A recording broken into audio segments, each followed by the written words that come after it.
Aujourd'hui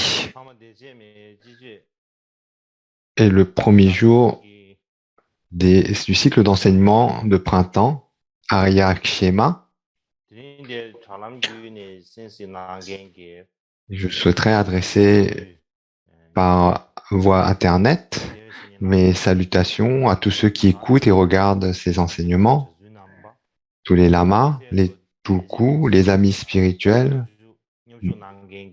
en particulier les nonnes qui participent au programme d'enseignement de printemps Arya Shema, ainsi que à tous nos amis du Dharma dans toutes les différentes régions du monde, aux Tibétains, qu'ils soient chez eux ou à l'étranger. À vous tous, je vous adresse mes sincères salutations. Et puis aussi, le nouvel an tibétain de l'année du tigre, c'est passé il n'y a pas très longtemps et je souhaiterais à cette occasion vous exprimer mes meilleurs vœux de bonne année, en souhaitant que vous soyez en bonne santé, que vous puissiez accomplir tous vos souhaits conformément au Dharma. Et à partir d'aujourd'hui et pendant un mois, j'ai la chance de pouvoir poursuivre l'enseignement de l'année dernière sur les récits de libération de Diawang Mikyu Dorje, le 8e Karmapa. Nous sommes très chanceux de pouvoir nous connecter à cette occasion. En ces temps, dans notre monde, on peut voir que nous sommes touchés par les épidémies, la famine, la guerre.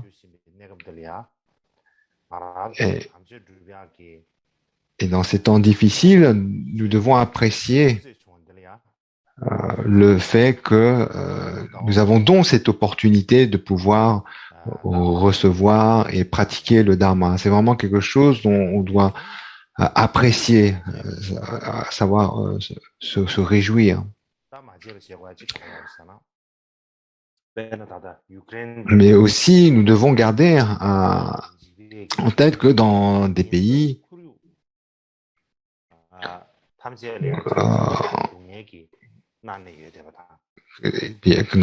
donc comme l'Ukraine par exemple, les pays où il y a la guerre et où les populations croulent sous la terreur et la souffrance. Et, également dans d'autres pays comme en Afghanistan, des millions de personnes n'ont rien à manger. Et globalement, dans de nombreux pays, les conflits ont forcé beaucoup de gens à quitter leur propre terre et à se réfugier ailleurs. On se doit de se rappeler sans cesse de ces situations de notre monde. Avoir conscience qu'il y a des gens dans le monde qui vivent des situations si désespérées.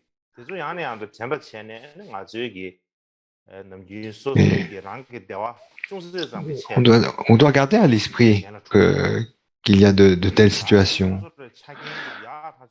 Se rendre compte à quel point pour des plaisirs insignifiants, des raisons insignifiantes, nous nous battons les uns les autres. Et bien que nous ayons de nos jours de meilleures circonstances, nous en sommes mécontents, nous racontons nos ressentiments aux autres, nous parlons dans leur dos, nous essayons de provoquer des conflits.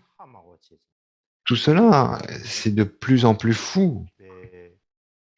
Nous devons reconnaître à quel point nous sommes dans la confusion, voir comment les mécanismes de la confusion nous animent. On doit reconnaître cela avec cette étude. On a besoin de reconnaître cela, d'identifier cela, de voir ça clairement. Et ensuite, comme nous avons la chance de pouvoir de la liberté, eh bien, il est important pour nous de penser à accomplir un grand dessein, de ne pas laisser gaspiller cette situation privilégiée de liberté euh, et de paix. Et il est important donc d'éveiller un sentiment vraiment vif à ce sujet. Normalement, avant de commencer les enseignements du Dharma, nous nous rappelons notre motivation. Nous générons une motivation qui soit appropriée aux enseignements que nous allons recevoir.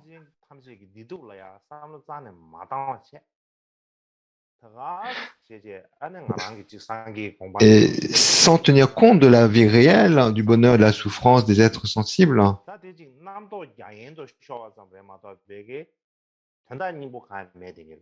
si on reste juste dans des réflexions vagues à la recherche d'une libération individuelle,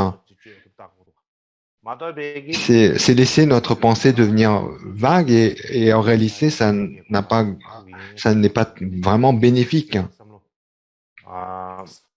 Ou simplement avoir une idée de rechercher une libération individuelle ou rechercher à atteindre individuellement l'état de Bouddha sans tenir compte de la situation du samsara dans sa globalité n'est pas très bénéfique. Ça reste quelque chose de vague et donc pas bien bénéfique. Ensuite, comme vous le savez,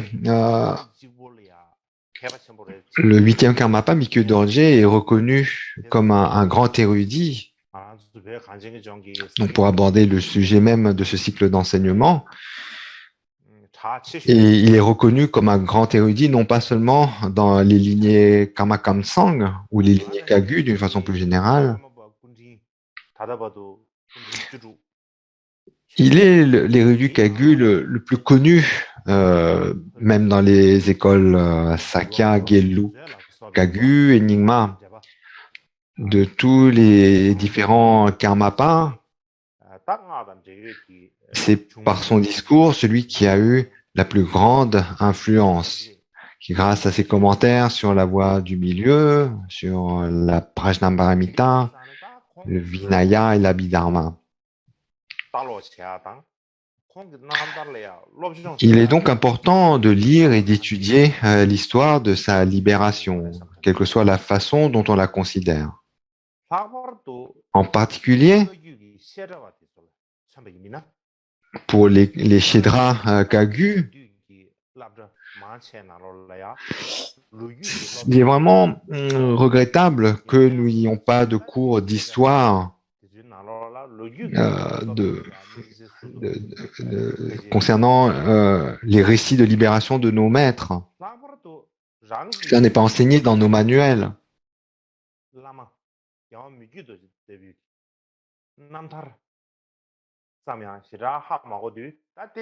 Et du fait qu'on ne connaît pas trop les récits de libération de nos maîtres, en particulier celui de Mikyo Dorje, c'est vraiment regrettable. C'est vraiment regrettable comme situation, triste comme situation. En ce sujet, dans le Langyepoti Serju, donc il y a une citation qui dit « Les gens qui ne connaissent pas leur ascendance sont comme des singes dans la jungle. Ceux qui ne connaissent pas leur lignée maternelle sont comme un faux dragon turquoise. Ceux qui ne connaissent pas l'héritage de leurs ancêtres sont comme des enfants qui ont quitté leur terre natale, donc ils ne savent pas d'où ils viennent. »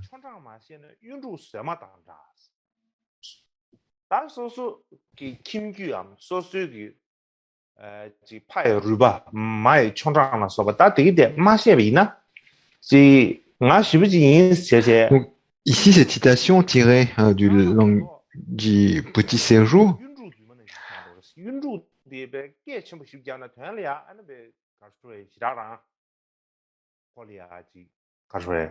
souligne donc l'importance de ces récits.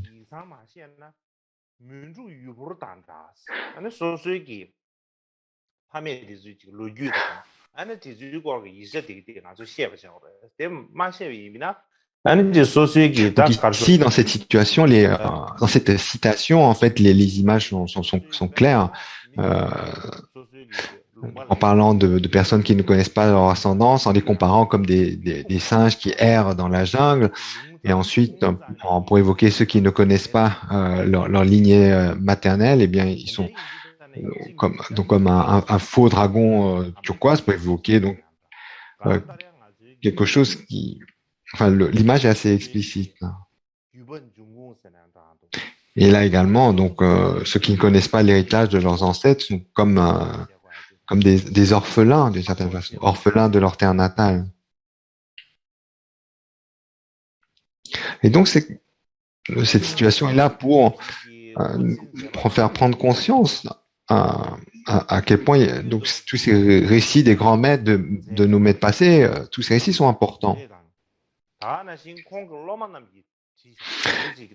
Il existe différents récits de libération du 8e Karmapa Mikkyo Dorje, certains qu'il a écrits lui-même, d'autres écrits par ses étudiants. Et parmi les autobiographies, donc les autobiographies de Mikkyo Dorje, certains sont en vers, d'autres en prose. Les autobiographies en vers sont donc des plus connus parmi ceux qui sont en vers, et l'éloge, il a examiné minutieusement. Donc un des deux autobiographies qui est le sujet de ce cycle d'enseignement, et la raison pour laquelle cet éloge, il a examiné minutieusement et si connu, et que en fait c'est un récit qui est dans les livres de prière Karma Kamsang. Donc c'est ainsi que la plupart d'entre vous en avez entendu parler.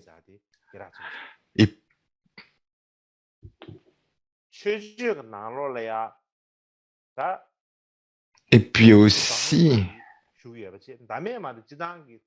donc d'une façon générale, les livres de prière Karma Kamsang nous rassemblent les prières que l'on connaît bien puisqu'on récite très régulièrement.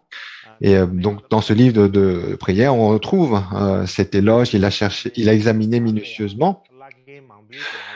Et en particulier, cette prière, elle a comme caractéristique d'avoir des mots très difficiles à comprendre, des mots un peu hermétiques, difficiles à comprendre, et de ce fait, c'est un éloge qui n'est pas facile à mémoriser. Donc il y a plein de difficultés qui rendent cet éloge difficile à mémoriser. Et beaucoup de vieux moines, en fait, parlent du fait que c'est une des prières les plus difficiles à mémoriser. Et lorsque et moi-même, lorsque j'étais petit, j'avais quelques difficultés à mémoriser cet éloge. Cependant, on dit que les choses qui sont difficiles à mémoriser lorsqu'on est petit, eh bien, par la suite, on les oublie pas. Et en particulier, ensuite, lorsqu'on s'entraîne à mémoriser les prières lorsqu'on est petit, eh bien, souvent, à part le simple fait de nous exercer à mémoriser les mots, donc on ne s'intéresse pas forcément au sens de ces mots, et en plus, les enseignements ne les expliquent pas toujours. Mais en réalité,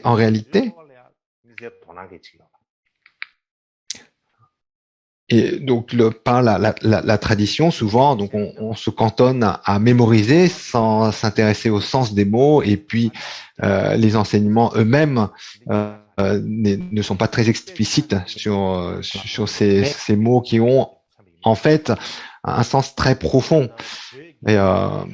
Et en fait, à partir du moment où on creuse un peu, ces louanges autobiographiques ont une signification incroyablement profonde.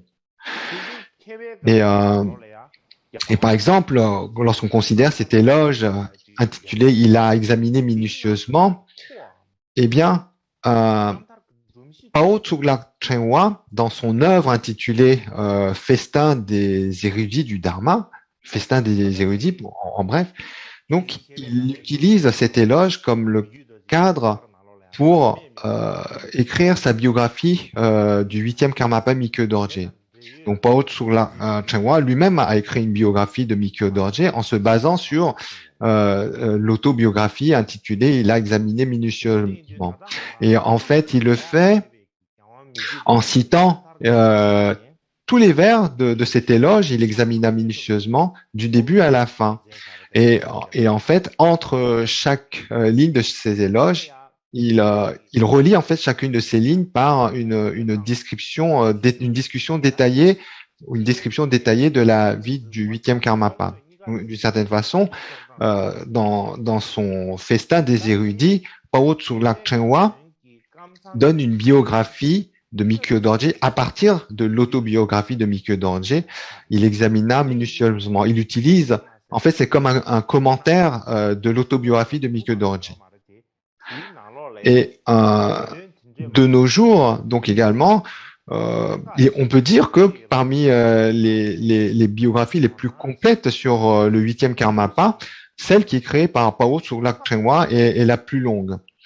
Dans l'œuvre globale intitulée le festin des érudits du Dharma, eh bien, la partie de cette œuvre qui est consacrée à la biographie du 8e Karmapa Mikyo Dorje occupe à peu près 10%.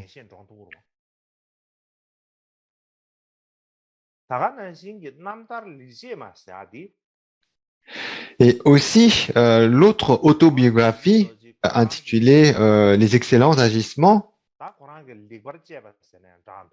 donc une autobiographie également sous forme de vers, eh bien, cette œuvre traite des bonnes actions, des actions vertueuses qui ont été remarquablement accomplies, que Mikyo Dorje lui-même a accompli au cours de sa vie.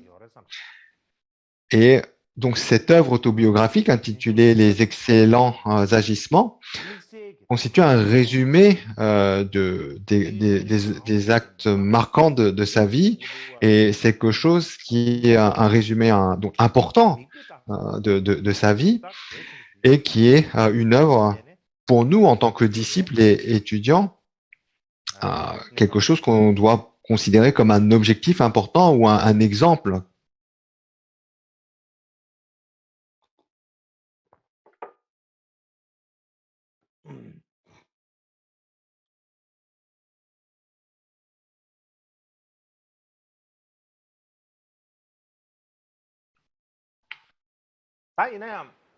Ceci dit, depuis 1 ou 2 ans, j'ai beaucoup parlé d'histoire et de biographie. Et de ce fait, certains d'entre vous doivent se dire « Oh, Karmapa, il raconte des histoires sans fin. » Ou d'autres peuvent se dire « Mais où est-ce que ça mène d'écouter toutes ces histoires? Quel sens cela? Quelle utilité cela? Au lieu de nous donner des instructions de méditation, des instructions profondes, il nous raconte ces histoires, toutes ces histoires. » Donc, il est possible que certains d'entre vous pensent ainsi. Donc, se dire que ça n'a pas de sens, que c'est sans fin. En fait, si vous considérez ça du point de vue de la personne qui raconte, oui, on peut dire que c'est ainsi. Du point de vue de ma position, donc pour quelqu'un comme moi, m'asseoir devant tout cet auditoire,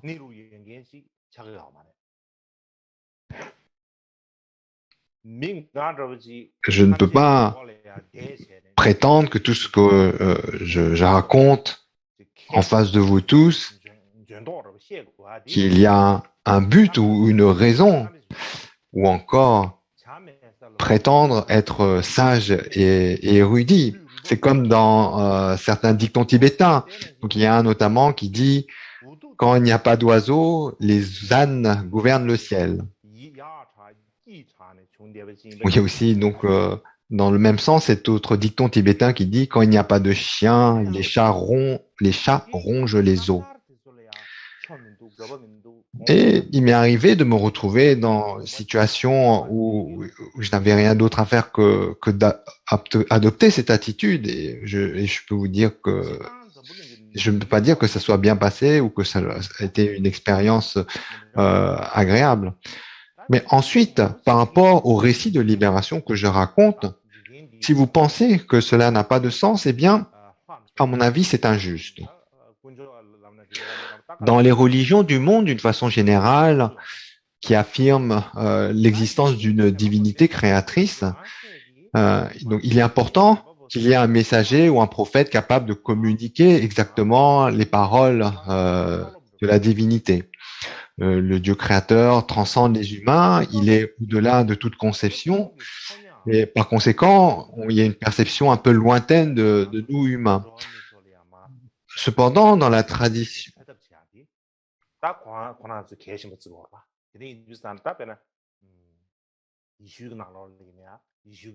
par exemple, si on prend la religion chrétienne, donc, donc il y a une notion d'un Dieu créateur, et donc tous ces paroles, elles viennent par le biais de prophètes, de messagers, qui répandent la bonne parole auprès des êtres humains.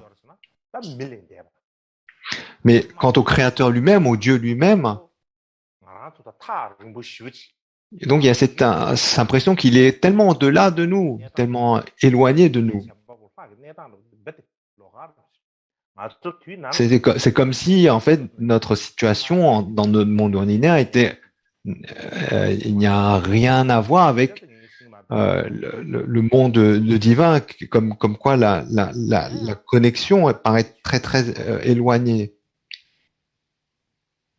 Par son abstraction, nous paraît très distant, très éloigné.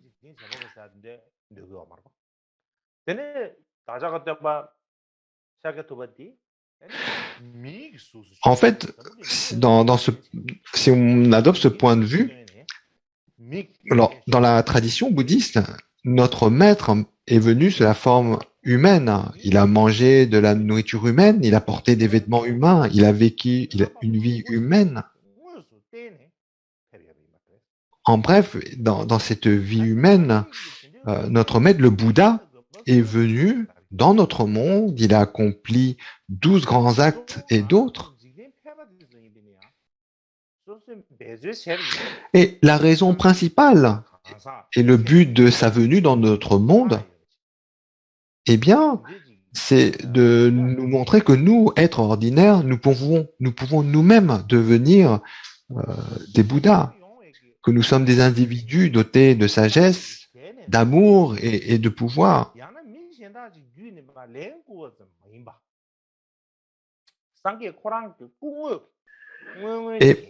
Et cela, en fait, ce n'est pas simplement quelque chose que le Bouddha nous a enseigné comme un messager qui transmettrait un message.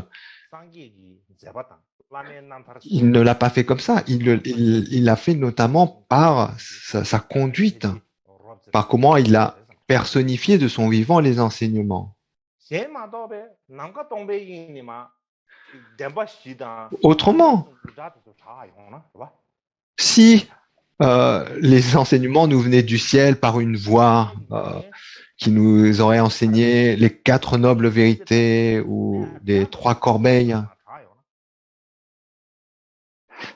donc comme une voix venue du vide du ciel, pour nous, recevoir les enseignements de cette façon, ça aurait été quelque chose de difficile à mettre en pratique par la suite, n'est-ce pas? Si on n'a personne pour nous montrer le chemin, juste avoir des instructions comme ça, c'est extrêmement difficile à pouvoir mettre en pratique.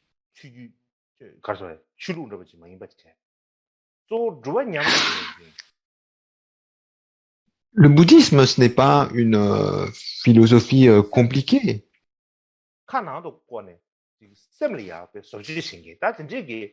À la base, L'idée est de tourner notre esprit vers l'intérieur, vers soi-même. Nous pratiquons la méditation ainsi. En fait, en résumé, toute la philosophie bouddhiste est là pour nous aider à tourner notre regard vers l'intérieur, notamment au travers de la pratique de la méditation. Et lorsqu'on a cette démarche, il n'y a aucun moyen de se couper du gourou ou du maître, de l'ami spirituel qui enseigne la voie. On ne peut pas se séparer. Hein.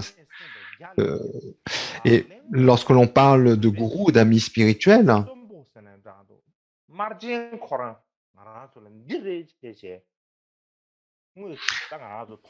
donc on parle donc d'un être que l'on peut vraiment voir, avec on va avoir une interaction et qui par son comportement en fait nous inspire. Donc la figure du maître est importante dans ce sens-là.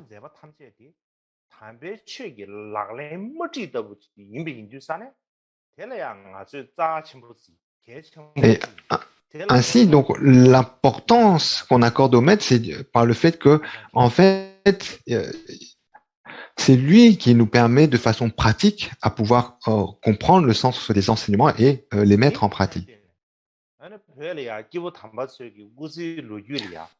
Et c'est la raison pour laquelle, en tibétain, lorsqu'on parle des biographies des grands maîtres, on ne les appelle pas simplement des biographies. Elles ont un nom, les biographies des grands maîtres ont un nom particulier. On les appelle des récits des récits de libération, Namtar en tibétain. Bien sûr, j'en ai parlé déjà l'année dernière, mais afin de vous rafraîchir un peu la mémoire, je vais rappeler un peu ce point.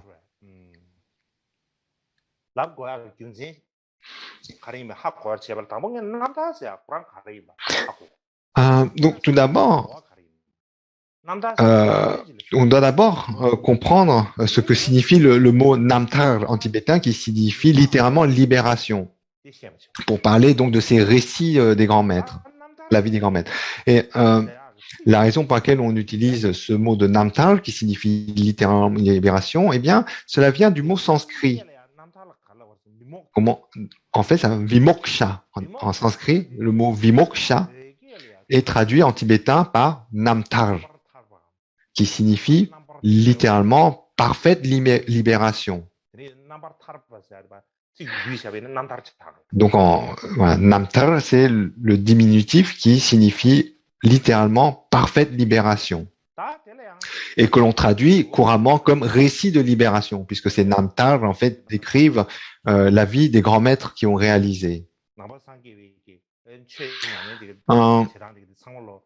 Et lorsque l'on parle de libération, dans la tradition Kadampa, on distingue trois types d'individus. Et ainsi, la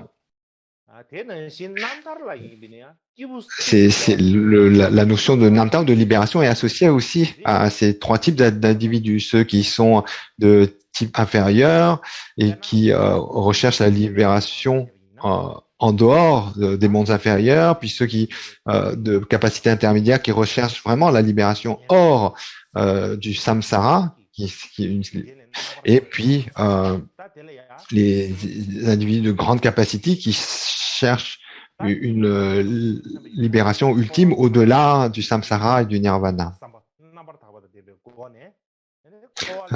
Et donc ces individus recherchent cette libération ultime parce qu'ils ont cette motivation altruiste de pouvoir accomplir le bien aux autres. Donc ils cherchent non seulement à se libérer du cycle des existences, qui est notre monde ordinaire, mais également de l'état de quiétude qui est au-delà du cycle des existences, afin de pouvoir combler leur intention d'œuvrer pour le bien de tous les êtres.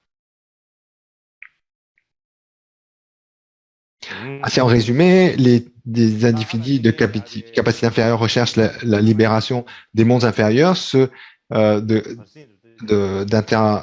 niveau intermédiaire recherchent la libération d'une façon générale du cycle des existences, du monde ordinaire, et puis ceux de capacité supérieure, eh bien, recherchent l'éveil parfait insurpassable.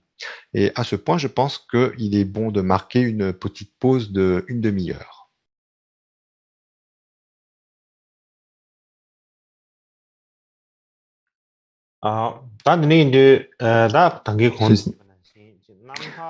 Comme qu'on vient de dire, les récits de libération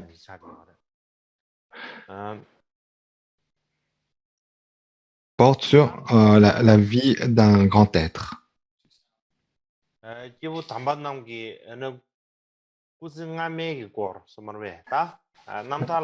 Elles peuvent porter soit sur leur vie antérieure ou sur cette vie même.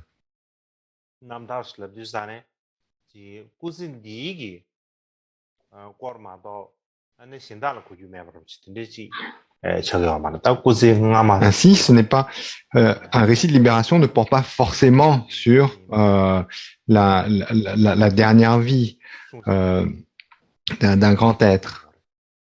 Cela peut être ainsi. Donc, par exemple, dans les 12 types d'écriture, il y a ce qu'on appelle les contes Jataka. Et ces contes Jataka font également partie des récits de libération. Ils évoquent les vies antérieures du Bouddha Shakyamuni lorsque il avait des vies de bodhisattva et qu'il a, en tant que bodhisattva, œuvré pour le bien des êtres.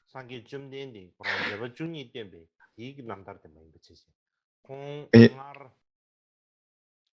ainsi, donc ces récits qui portent sur les 12 actes du Bouddha, ainsi que tous les autres actes de bodhisattva qu'il a accomplis dans des vies passées, toutes les épreuves qu'il a traversées, tous ces récits, en fait, sont également désignés comme récits de libération, en tibétain Namtar. Alors, pourquoi est-ce qu'on a ce nom particulier de récit de libération, Namtar en tibétain? Quelle différence il y a entre un Namtar, c'est-à-dire un récit de libération, et une biographie d'une personne ordinaire?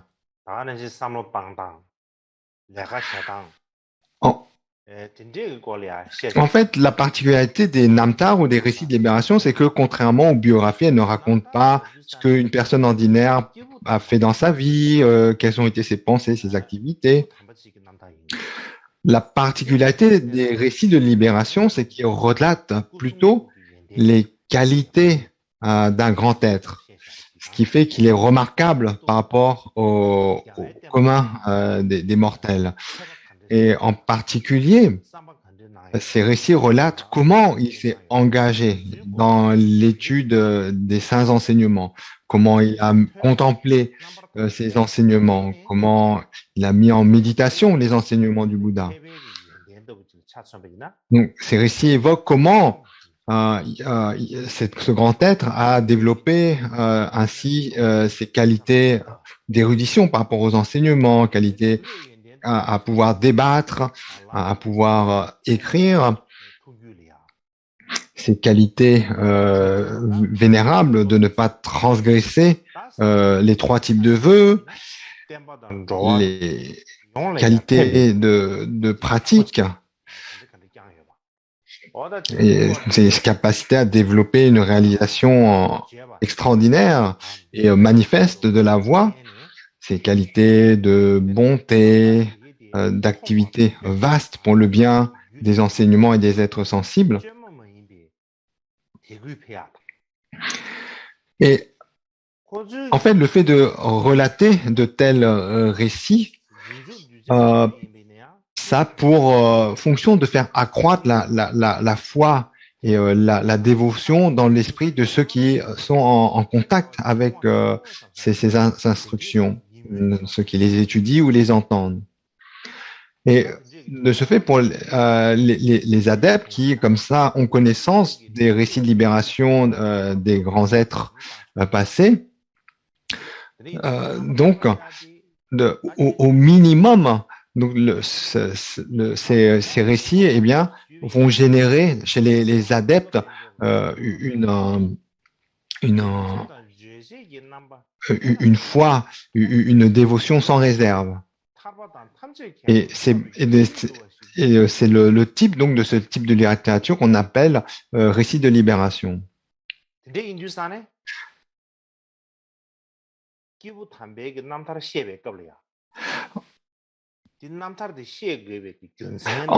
En fait, ces récits de libération des grands êtres, eh bien, doivent permettre, en fait, ils sont enseignés ou racontés dans le but de développer justement les trois types de foi, la foi spontanée, la foi qui aspire à atteindre l'éveil, la foi de la conviction, et puis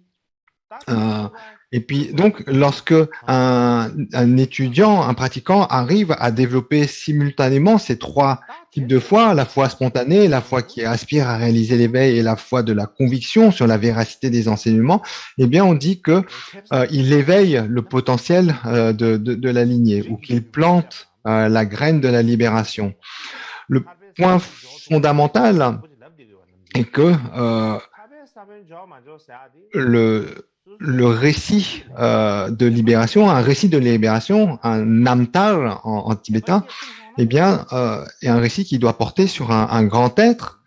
Et le sujet également de ce récit doit être directement lié au Saint Dharma et il a pour fonction d'insuffler l'inspiration aux personnes, quelle que soit leur capacité de compréhension, l'un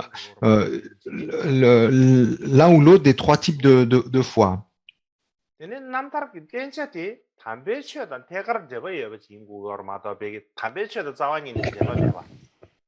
Et ainsi, par exemple, lorsqu'on parle de récit de libération, forcément, ce type de littérature doit être relié au Dharma. Même si on parle d'un récit de la vie d'un grand maître, ce récit est forcément lié au Dharma authentique. Et en fait, donc, ces critères-là, ils sont là pour insuffler justement une profonde foi et dévotion dans ceux qui reçoivent ces récits. En bref, un namtar ou un récit de libération doit avoir ces trois caractéristiques. Elle doit porter sur un grand être par ses réalisations. Le récit doit porter sur le dharma authentique et il doit avoir la fonction de générer une foi sincère. Une des trois types de foi. Et à ce sujet aussi, lorsqu'on se réfère au sutra, vous savez, au début de chaque sutra, on a cette fameuse phrase « Ainsi ai-je entendu ». Et le mot « ainsi » dans l'expression « ainsi ai-je entendu » peut être expliqué de différentes façons. Mais une des façons est que le fait que ça rappelle que c'est la parole qui vient du Bouddha.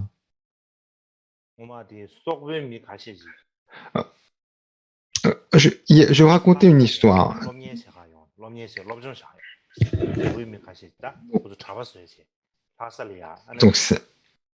Donc c'est un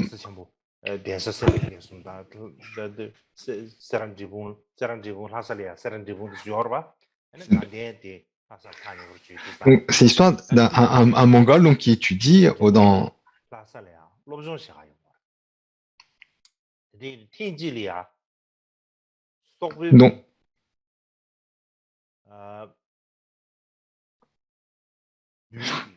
donc le récit, l'histoire pense sur il y a eu une époque dans le Tibet où des Mongols sont venus étudier dans des grands monastères. Et notamment, il y a eu sept Mongols qui venaient vraiment d'un endroit très isolé, qui n'avaient pas beaucoup d'éducation. Donc, ils avaient quitté leur pays natal pour étudier le Dharma, mais sans ayant grande connaissance.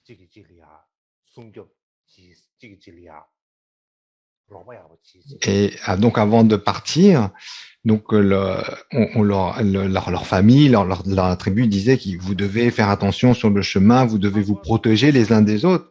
Les parents ainsi leur donnaient, donc c'était le village. Donc, c'était pas c'était des gens qui sont mais vraiment, ils leur ont dit, donc, ils leur a donné et puis également, ils leur ont donné conseil de compter chaque jour, qu'est-ce qu'ils avaient parcouru pour être sûr de ne pas s'être perdus. Et donc, ils comptaient ainsi ce qui part. Et donc, chaque personne comptait.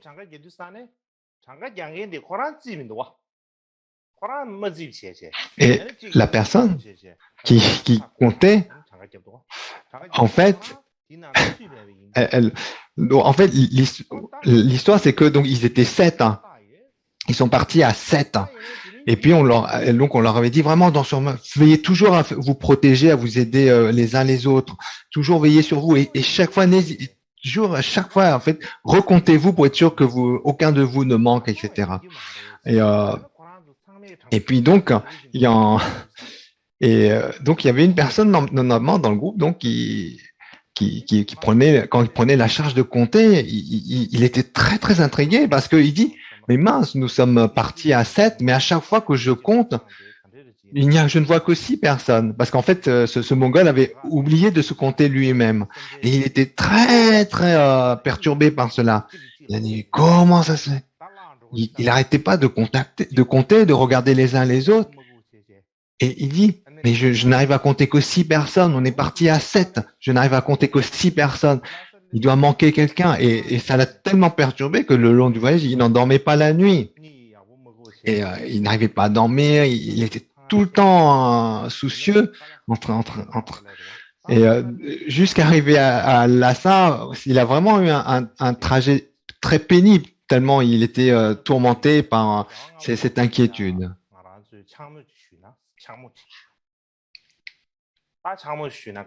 Et ensuite, il arrivé à Lhasa, il demande une divination du 5e Dalai Lama.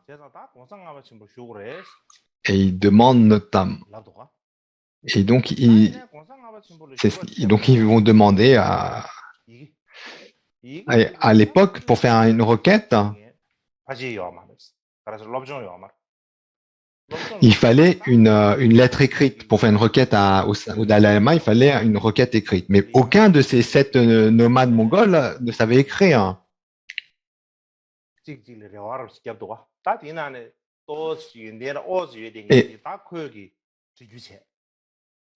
Mais dans le groupe, il y en a un qui avait un peu... Donc, il y en a un des 7 qui était un peu plus érudit que les autres, même s'il ne savait pas beaucoup de choses.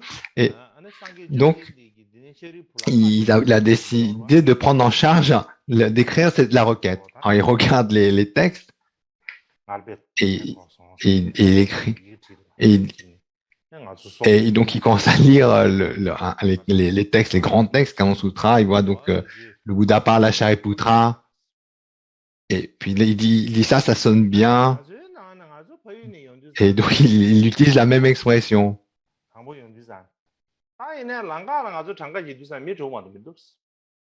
Et il raconte ainsi, il dit, nous sommes partis à 7, mais lorsque l'on compte en chemin, il n'y avait que 6, donc on a dû perdre quelqu'un.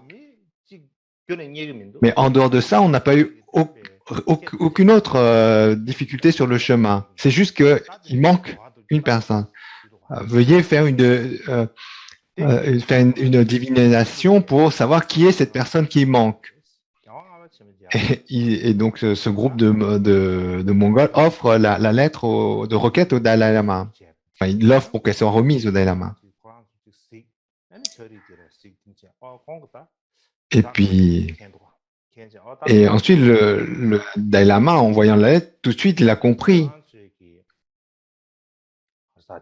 Il a compris la signale. Donc, il leur a donné à chacun. Donc, il leur a demandé à s'asseoir le Dalai Lama reçoit ces 7. Il leur demande de s'asseoir devant lui et puis il leur offre à eux, donc chacun une tasse de thé. Et il leur demande de compter le nombre de tasses. Et là, forcément, quand ils se sont mis à compter les bols, il y en avait exactement 7, puisque là, ils avaient les bols en face d'eux, donc ils pouvaient facilement compter. Il y avait 7 bols. Et il a dit, eh bien donc, vous êtes donc 7. Et là, ils étaient tous émerveillés par l'omniscience du Dalai Lama.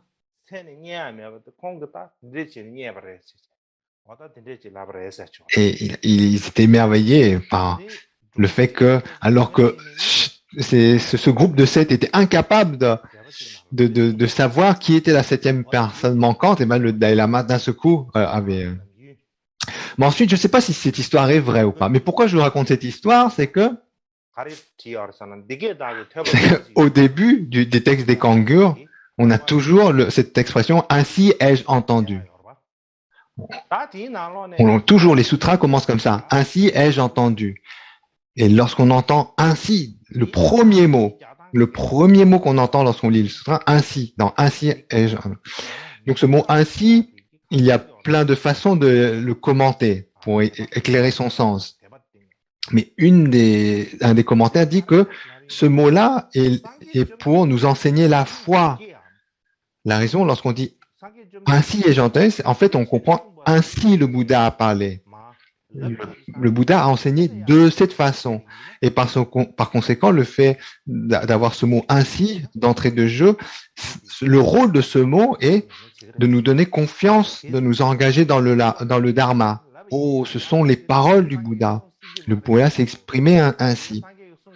Donc, de la même façon que dans ce récit des 7 Mongols, donc pour écrire leur lettre au début, donc ils utilisent cette expression pour pouvoir s'exprimer et envoyer leur lettre de requête au 5e Dalai Lama. En bref, ici, ce qui est mis en valeur, c'est que la foi est très importante. En chinois, il y a un commentaire de Nagarjuna sur la Prajnaparamita en 100 000 stances, qui est traduit du chinois par le grand traducteur Kumarajiva. Donc, globalement, la citation n'est pas exacte, mais globalement, ce que dit la citation, c'est que la foi est comme les mains. Si un individu a des mains, ce qu'elle peut faire, cette personne qui a des mains, lorsqu'elle arrive sur l'île aux joyaux, eh bien, cette personne peut ramasser les joyaux comme il veut. Donc, sur l'île des joyaux, il y a tellement de joyaux, des diamants, etc. Et une personne qui aurait des mains, une fois sur cette île, il pourrait prendre tous les joyaux qu'il veut. Eh bien, la foi, elle est pareille, elle est similaire, dans le sens où, lorsque l'on se rend sur l'île aux joyaux du Dharma, du Bouddha, eh bien, lorsqu'on parle des facultés, les pouvoirs, de l'éveil parfait insurpassable, les chemins, les niveaux de concentration méditative, les dhyānas, eh bien, toutes ces qualités, nous pouvons les ramasser avec les mains de la foi. En fait, manquer de foi, c'est comme manquer de mains lorsque l'on arrive sur l'île aux joyaux du Dharma du Bouddha. Donc, de la même façon qu'une personne sans main, même si elle arrive sur l'île aux joyaux, ne peut rien ramasser de ces joyaux, eh bien, de la même façon, une personne qui n'a pas de foi, même sur l'île des joyaux du Saint Dharma du Bouddha, eh bien, ne peut en retirer aucune qualité. Si une personne a de la foi, eh bien, elle peut entrer dans les enseignements du Bouddha. En fait, c'est par la foi qu'elle peut rentrer. Et non seulement elle peut entrer, mais donc là également, c'est ce qui est évoqué dans ce commentaire de Nagarjuna sur la Prajnaparamita en 100 000 stances. Tout individu qui a la foi sera capable d'entrer dans l'océan de mon Dharma et d'obtenir les résultats de la voie spirituelle. Se raser la tête et porter les robes du Dharma auront un sens. Si l'individu manque de foi, il ne sera pas capable d'entrer dans l'océan de mon Dharma. Et tout comme un arbre desséché ne porte pas de fruits, il n'obtiendra aucun des résultats de la voie spirituelle. 须须的 Il peut se raser les cheveux, teindre ses robes, lire de nombreux sutras et devenir même habile dans les questions et réponses, mais n'en obtiendra pas pour autant le dharma du Bouddha. Donc ça, c'est une autre citation tirée de ce commentaire. Et là également, donc, toujours dans ce même commentaire, on retrouve ce passage qui évoque comme quoi la foi est l'élément le plus important pour franchir la porte du Dharma. Lorsque le Dharma du Bouddha est profond et vaste, et de ce fait, il ne relève donc que de la sphère du Tathagata. En revanche, une personne qui possède de la foi, même si elle n'est pas encore éveillée à l'état de Bouddha, elle peut entrer dans le Dharma du Bouddha. En fait, le Dharma du Bouddha est si profond et si vaste que on n'est pas dans la capacité de réaliser la nature entière et de toutes ses implications.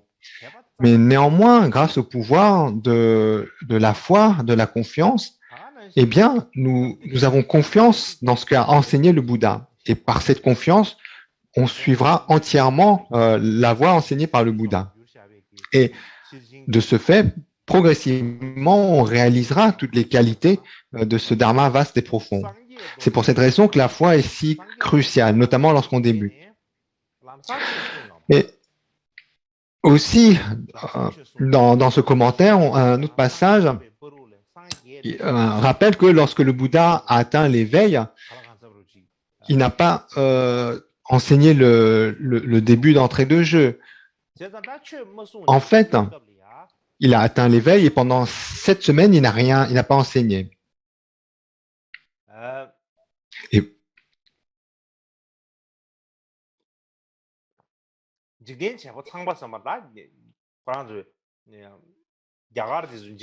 donc, le dieu Brahma est venu, le dieu Brahma, créateur du monde, est venu auprès du Bouddha en lui faisant la requête d'enseigner. S'il vous plaît, Bouddha, veuillez enseigner le Bouddha. Lorsque le dieu Brahma fit cette requête pour la première fois, la réponse du Bouddha était « Le véritable Dharma est incroyablement profond, très difficile à acquérir. Le Dharma est si profond, si difficile à acquérir. Et comment les personnes pourraient comprendre conformément le sens profond et difficile du Dharma? Par la suite, lorsque le dieu Brahma fait la requête une deuxième fois, à ce moment-là, le Bouddha se dit « Tous les Bouddhas des 3 temps ont tous enseigné le Dharma afin d'apprivoiser les êtres sensibles. Et je dois aussi faire ainsi. » En fait, par son regard, le Bouddha, j'ai dit, les Bouddhas des 3 temps ont toujours enseigné le Dharma, et puis également, dans l'infinité des différents mondes de l'univers, il y a un grand nombre de Bouddhas, et eux tous, dans l'instant présent, tournent la roue des enseignements pour discipliner les êtres. Et sur cette considération, le Bouddha répond à cette deuxième requête de Brahma en disant qu'il accepte de tourner la roue du Dharma. Il dit littéralement, aujourd'hui, je vais enseigner la saveur de ce nectar. Ceux qui ont la foi doivent se réjouir. Aujourd'hui, je vais leur enseigner ce véritable Dharma. Et ici,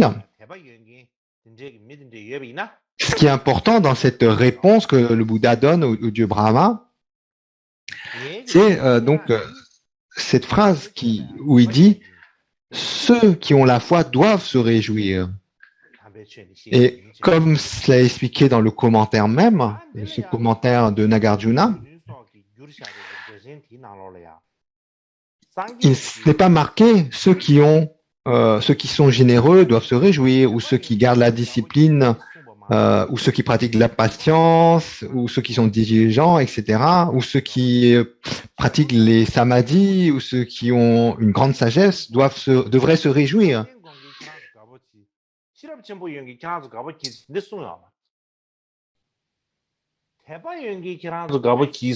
Ce qui est dit ici, c'est ceux qui ont la foi doivent se réjouir.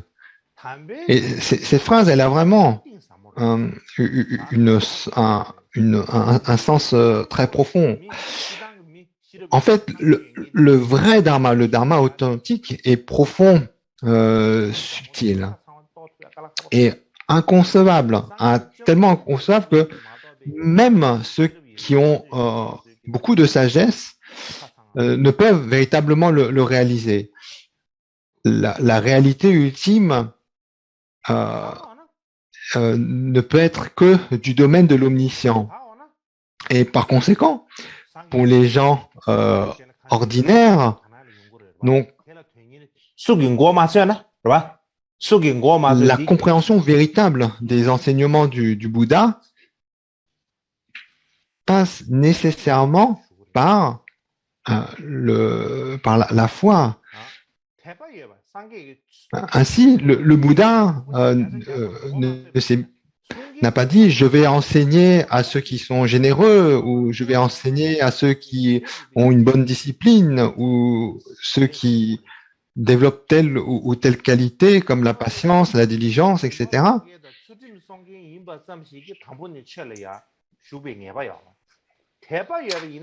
Il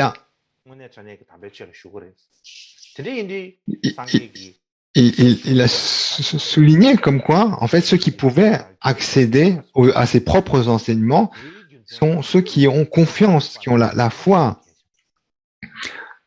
Et c'est la raison pour laquelle la foi est vraiment d'une importance capitale.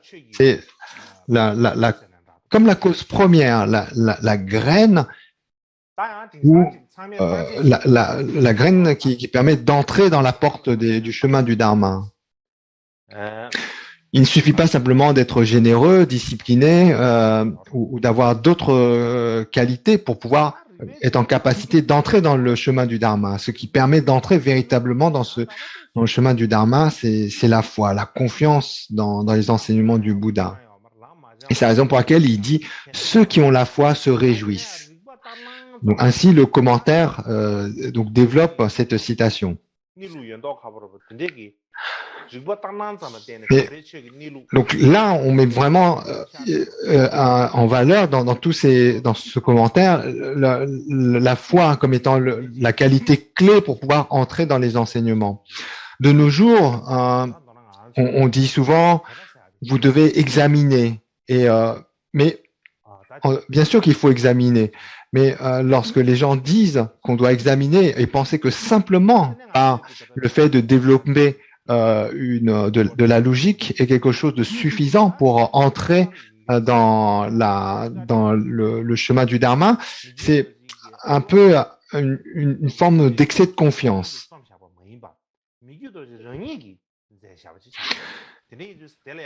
Ensuite, donc pour revenir au cœur de notre sujet d'enseignement, les écrits autobiographiques que sont les excellents agissements et il examina minutieusement. Ces deux textes sont autobiographiques. Ce n'ont pas été écrits par quelqu'un d'autre que Karmapa Mikyu Dorje lui-même. Et ça donne une qualité particulière.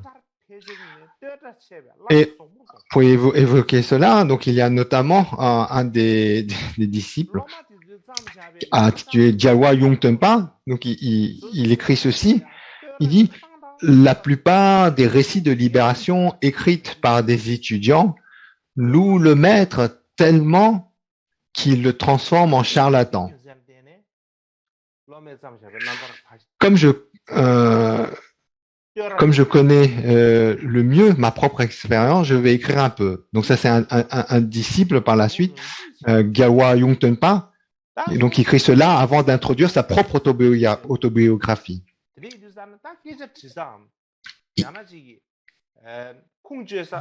N'est-ce pas? Pour raconter sa propre expérience, on est la personne la mieux placée, n'est-ce pas? Donc, pour parler des actes du grand maître, il n'y a pas mieux placé que le grand maître lui-même.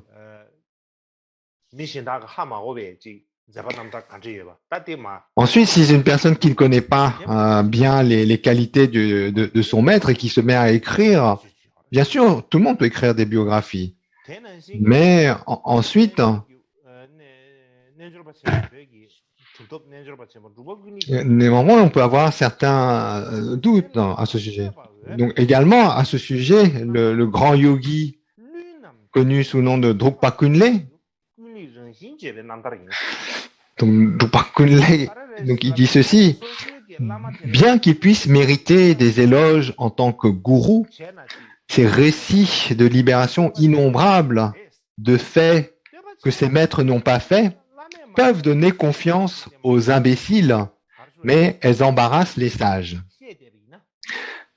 C'est la libération de Kunlek racontée naturellement. Donc ça, c'est une citation de Drukpa Kunlek lui-même. Donc pour ici critiquer un peu justement ces récits de libération qui sont écrits par des étudiants qui ne sont pas suffisamment qualifiés pour écrire cela. Donc il dit cela. Donc Bakunle il dit il y a beaucoup de récits de libération qui parlent de faits que les maîtres n'ont pas fait, et ça peut donner confiance aux imbéciles mais embarrasse les sages, et c'est pour la raison pour laquelle moi, Drukpa Kunle, moi-même, vais raconter ma vie. Et donc c'est par cette citation quand par la suite Drukpa Kunle lui-même donc introduit son propre récit.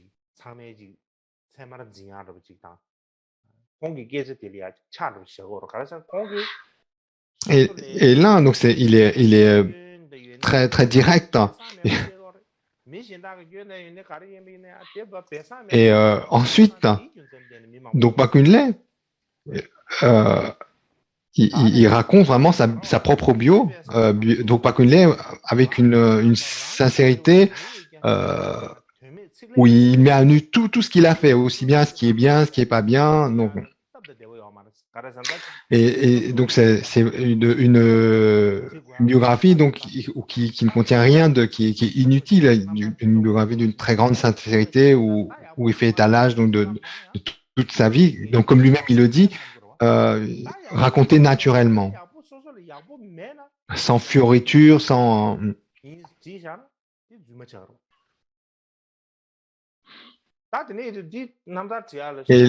Et là, donc ici, donc Bakunle met le doigt sur un des défauts de ceux qui écrivent des récits de libération sans bien connaître leur maître ou les grands êtres auxquels ils se réfèrent. Donc ils peuvent surévaluer certaines choses, exagérer certains récits, et ça devient alors un défaut pour le récit.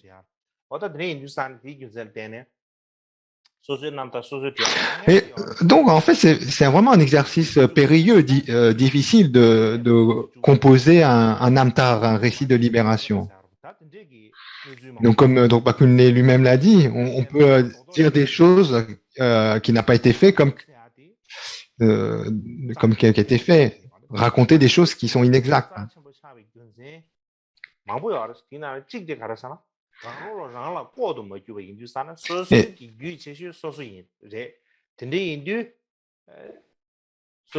Et ainsi, donc, comme évoqué, d'une façon générale, dans ces deux citations, aussi bien celle de Dyawa Yungtenpa que Drukpa Kunle, globalement, donc, le grand être et le maître lui-même est le mieux placé pour écrire sa propre expérience. Dès que c'est un de ses étudiants ou quelqu'un d'autre qui prend en charge de rédiger un récit de libération, ça devient un exercice périlleux.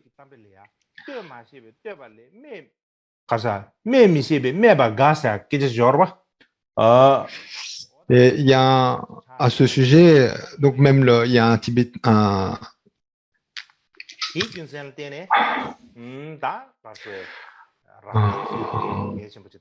y a un dicton tibétain qui dit: la critique de quelqu'un qui ne sait pas comment critiquer est meilleur que l'éloge de quelqu'un qui ne sait pas louer.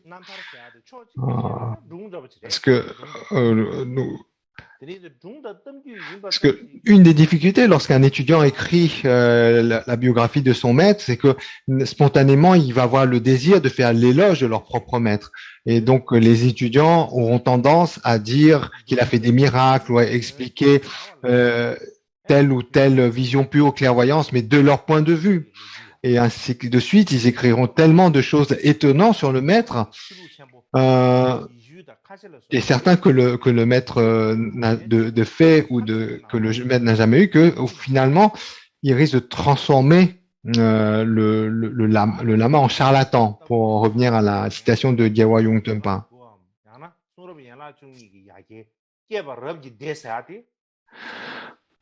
Les anciens récits tibétains disent que l'histoire du Tibet a commencé par des histoires, des énigmes et des bonnes. Et puis, les grandes religions mondiales, comme le christianisme, l'islam, etc., ces religions également donc, ont beaucoup d'histoires parmi leurs écritures. Et de même qu'on a évoqué, l'un des 9 ou 12 types d'écriture, on a parlé de 12 types d'écriture tout à l'heure, eh bien, il y a ces contes Jataka qui font partie des récits de libération.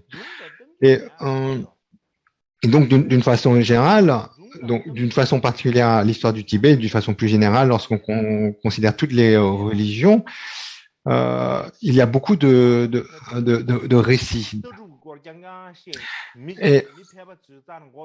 Et l'intérêt d'enseigner le véritable dharma par le biais d'histoire, c'est que ça touche tout le monde, les jeunes, les vieux, tout le monde aime bien écouter les histoires et puis ça peut être facilement compris. C'est plus accessible que d'enseigner la philosophie d'entrée de jeu. Parce que, en particulier pour des personnes qui ont eu peu d'éducation, pour comprendre la philosophie bouddhiste, il faut comprendre un peu de logique. Mais en revanche, lorsqu'on parle de récit de libération, il n'y a pas besoin d'avoir été formé à la logique. Tout le monde peut comprendre cela. Et donc, c'est directement bénéfique pour le commun d'entre nous. Et fondamentalement, le bouddhisme n'est pas seulement une philosophie. Et par conséquent, si on veut essayer simplement d'enseigner le dharma par la philosophie et qu'on se borne en fait à n'utiliser que cette voie, ce n'est pas très bénéfique. Le bouddhisme n'est pas seulement une philosophie, c'est avant tout une façon de se tourner vers l'intérieur et de dompter son propre courant d'esprit. Et comme on a dit tout à l'heure, les récits de libération, elles ont 3 caractéristiques, dont l'une d'elles est qu'elle doit être tournée vers le dharma authentique. Ce ne sont pas simplement des récits de la vie de tous les jours. Ces récits doivent être connectés au dharma authentique. Et notamment, souvent, on décrit comment le maître vit de façon pratique les enseignements du Bouddha. Et par conséquent, c'est très pratique, c'est très explicite, très évocateur.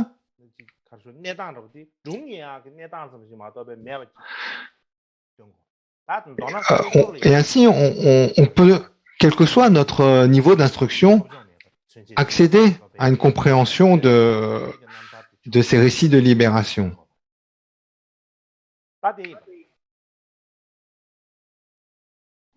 Et par conséquent, ça sera une erreur de penser que les récits de libération des grands maîtres du passé ne sont que des simples histoires. Donc, j'ai beaucoup parlé à ce sujet. Bon, pour parler des récits de libération qui sont propres à Mikyo Dorje, notamment le programme de ce cycle d'enseignement, on y a 2 textes autobiographiques. Le premier, les excellents agissements, et le deuxième, il examina minutieusement. Alors, dans le premier, il y a trois parties. Dans les excellents agissements, il y a trois parties. Premier, l'hommage et l'engagement à composer. Deuxième partie, la nature de la bio. Et troisième, la conclusion. Et la deuxième partie, la section principale, la nature de la biographie, elle comporte deux parties. La première, il y a les préliminaires, c'est-à-dire comment entrer dans le dharma. Ensuite, la deuxième partie de la biographie, qui est la partie principale, elle comporte elle montre comment Mikyu Dorje a pratiqué les voies des trois types d'individus. Et donc, cette deuxième partie, cette partie qui montre comment Mikyu Dorje a pratiqué les voies des trois types d'individus, elle comporte donc logiquement trois parties, chaque partie pour chaque type d'individu. Et l'année dernière, nous avons parcouru les deux premières parties. Nous sommes donc au niveau de la troisième partie, la troisième qui est la voie de l'individu supérieur. Et également, elle a trois parties. Donc, la voie de l'individu supérieur porte trois parties. La première porte sur l'intention, générer la bodhicitta. La deuxième sur l'action, le fait de méditer sur les deux types de bodhicitta. Et la troisième, comment Dorje s'est entraîné au précepte des deux types de bodhicitta. Et nous, où est-ce qu'on en est arrivé? On est arrivé au 9e quatrain, à la 9e strophe. Donc, si on lit cette 9...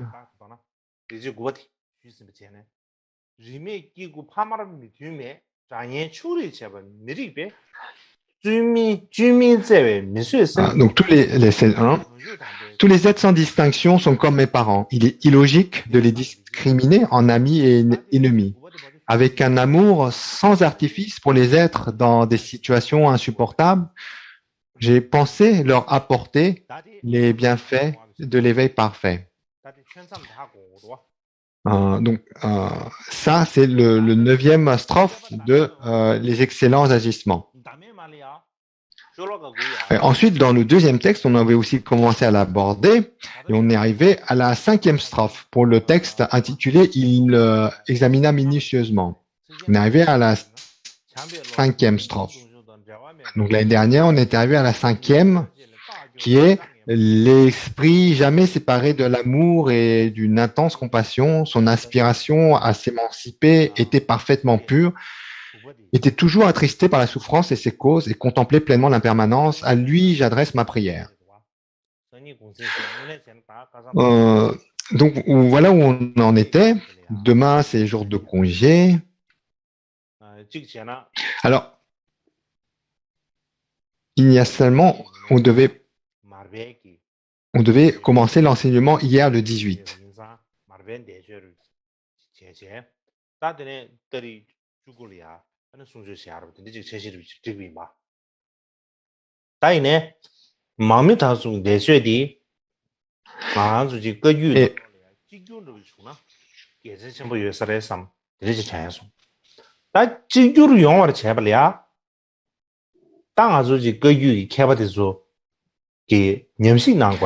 Donc la raison pour laquelle on n'a pas commencé le 18 était que cette journée-là était l'anniversaire Parinirvana de Marpa et Milarepa.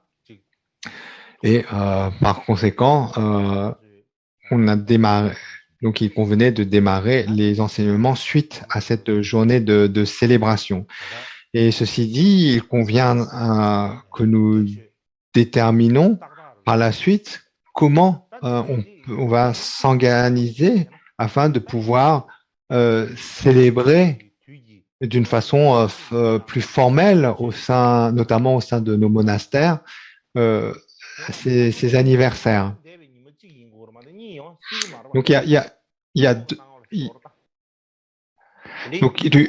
à la base, déjà, il faut que l'on se mette d'accord en identifiant quelle date on considère comme étant l'anniversaire.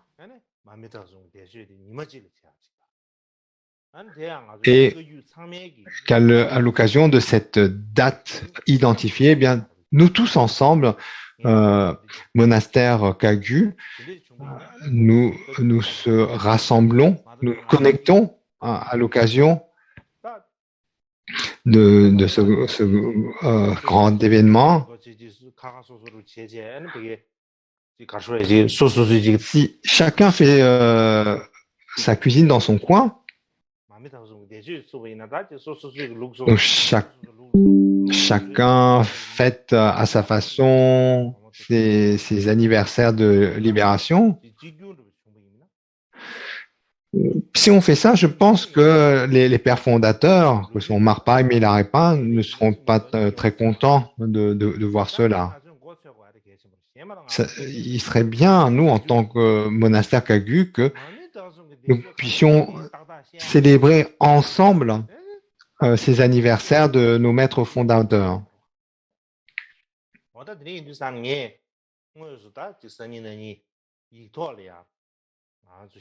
Si nous ne savons que vaguement quand tombe l'anniversaire de nos grands-mères, notamment Marpa, Milarepa, et on ne fait pas, donc on n'organise pas de célébration plus formelle. D'une certaine façon, le fait que ces célébrations restent dispersées est dommageable. Donc, par conséquent, il serait vraiment bien que l'on puisse s'organiser pour ces événements particuliers. Donc, c'est bien qu'on se réunisse, qu'on en discute et que l'on décide comme un standard pour se dire que en tel jour, nous tous, eh bien,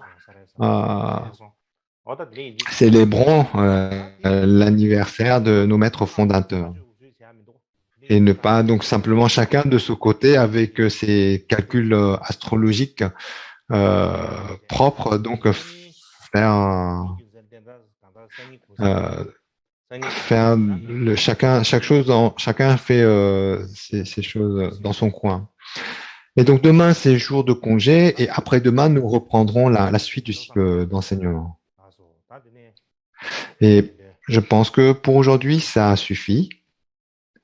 Merci pour votre attention et nous allons terminer avec les dédicaces.